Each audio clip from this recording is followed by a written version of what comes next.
If you're like most guys, you probably suck at this. You're not a very good communicator, and it's because you've never been really taught to communicate, right? We often focus on the superficial, which we're going to go over in a second, but there's additional layers that are equally, if not more important.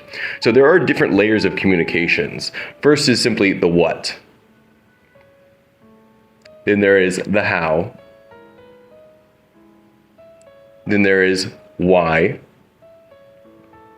And finally is who. Now, all of these are important, but they reflect different aspects of communication. Most people, when they say, I'm going to become a better communicator, they think about the what. This is just basic verbal sort of stuff. What do I say to the girl I like? Now, again, most people, when they're first starting out and they're trying to become a better communicator, they focus on this. Now, this is very simple. It's just, what do I say?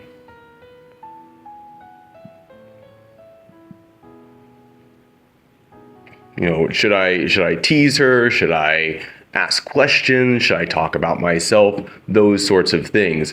And this is important, but it's not nearly as important as people think. It's much better when you're focusing on improving communication to focus on how. Now, this would be nonverbal communication. And this covers a lot of communication. They say that 70% of communication is this. I don't know if that number is true, but you know, it's a large proportion. So this is stuff like tonality, body language, gestures,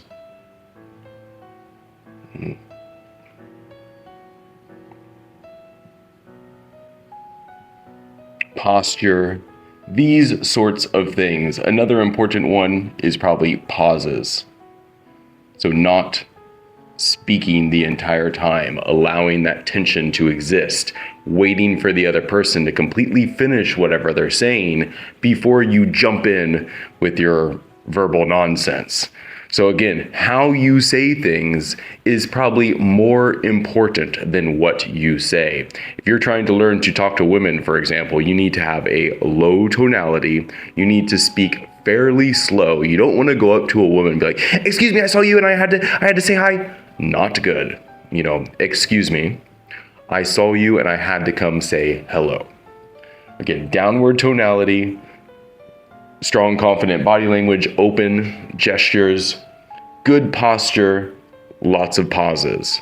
You don't need to be filling every silence when you're talking. So this is very important. This is one of the most important. This is the easiest to learn. This is definitely the thing you want to be focused on mostly. A little bit deeper than that, maybe more important overall, is the why. This is the subtext.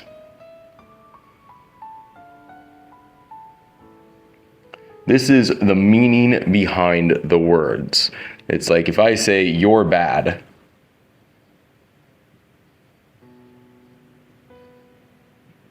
what does that mean? It can mean any number of things depending on the context, depending on how I say it.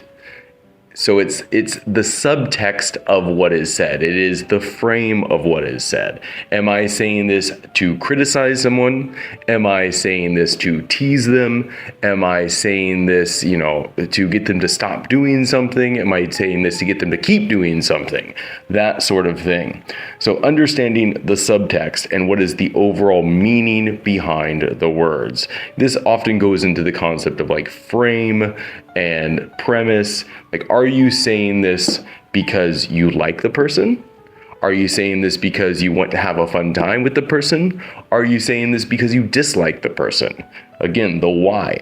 So very important as well. And you want to be setting up frames and subtext that helps you, right? If you know, like if you're going to say "you're bad," you want it to be in a playful sort of way that encourages that behavior if that's what you want. Like if a girl says, you know, I've had 15 boyfriends in the past, and you say "you're bad," well, that's probably not going to help you get laid, right? If But on the other hand, if the girl says something like,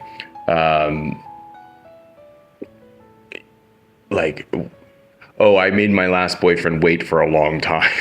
And you say, oh, you're bad. He must have hated you. That's probably going to help you a lot more. Okay, so that's that. The final one is who. This would be, we got verbal, nonverbal, subtext, and context. So who are you talking to and who are you? Say, who are you? Now, if you're a school teacher and you tell a girl to sit down, say, sit down. You know, you have the tonality that means it's a commandment. It's, you know, it's just sit down. But who are you and who are they? Well, they're a student, you're a teacher, they need to sit the fuck down. If, on the other hand, you're in your apartment and you say, sit down, and you smack your lap, well, that has a whole different meaning behind it. So oftentimes the context will condition the subtext. So, and again, you see this all the time, right? You see people like do the viral video where like, was this said by Joe Biden or Hitler? Obviously, depending on who said it, it's going to have a whole different meaning to people. If somebody said like, Jews have a homeland in Israel, now if that's said by Hitler, it's going to have a whole different meaning than if it's said by Benjamin whatever his name is, Netanyahu.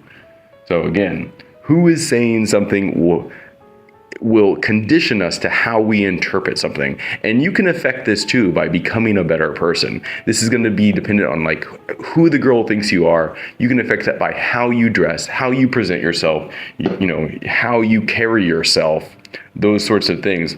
So you need to be presenting yourself as a man of authority. You need to be raising your social value so that your words have a bigger impact.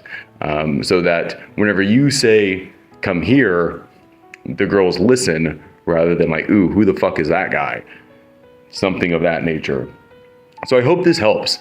All of these are important. Do not ignore any one of these. Like verbal is important, but it's going to depend a lot upon this. Like the verbal, what you say, it's going to change its meaning depending on how you say it and who you are, for example. So focus on all of these. If you're just beginning, start on this. This is the one you're going to want to focus on most often. Then start to think about this, the subtext behind what you're saying, the sort of frames you're saying by what you're saying. At the same time, you can alter who you are by becoming a better person, by dressing better. You know, I'm obviously not dressed great right now, but by dressing better, those sorts of things. And then you can actually improve your verbal game by becoming more witty, by practice speaking, these sorts of things. So I hope that helps. If you enjoyed this video, make sure to hit the like button, and I will talk to you later. Peace.